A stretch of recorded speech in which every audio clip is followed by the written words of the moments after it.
Hey Doc, what made you so interested in helping women with their hormones? Well, it partially stems from a story of a colleague who dealt with some fertility issues, but she dealt with hormone issues since she was 11 years old. At 11, she got her period, which is very early. Most women or girls should be getting their period at least from 13 to 15. She got it at 11 and was passing out because of how heavy she was bleeding.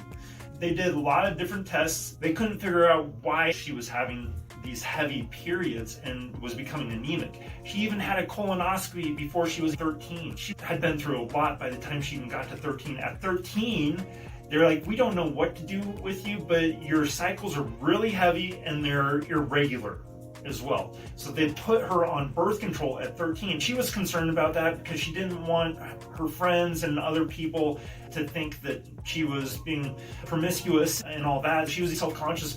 And another year or two later, she passed out so bad, they had to take her to the ER from all the bleeding and blood loss. The birth control at that point in time wasn't helping her. By the time she got to college, she was like, I'm done with this. I'm going to just stop birth control because of some of the other symptoms she was dealing with from the birth control and the side effects. She went off of it, but her period didn't come back. Her hormones stayed disrupted. She was later diagnosed with PCOS still while in college, and she had a very serious boyfriend at the time. When she went in, she had to go to the ER. She had a cyst rupture. When she was there, they were doing some tests. She asked, what does this mean for me as far as having kids in the future? They told her that it was going to be very challenging. She told her serious boyfriend, do you even want to still date me if I can't conceive and have kids? They told me it was going to be really tough.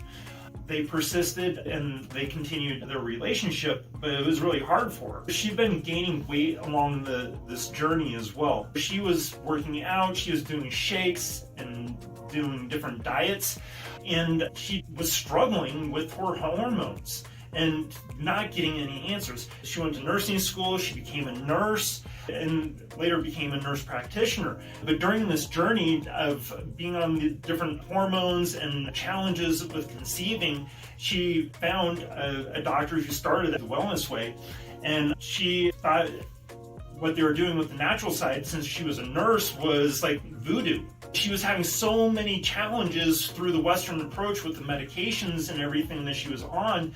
She wanted to have a baby. She wanted to feel better. She wanted to lose weight. And so she's like, I've had it with the shakes, the diets, and all these other medications. What else is there? She started the Wellness Way approach to care and addressing her hormones for more of the trigger and the root cause. She started feeling better within like a month or two, and she started cycling, and after they got married, she was able to conceive. Now she has 3 beautiful kids. So one reason why I'm passionate and interested in women's hormones is because it directly impacts families. My wife's mom's side of the family has a history of breast cancer. Hormones are greatly influencing all of that, our mental health, our physical health, and even our own image of ourselves. That's why hormones are important to me. And I think everybody should be able to take a deeper look into their hormones and how it's impacting their overall health. So that's my little story on women's hormones and why I'm interested in them.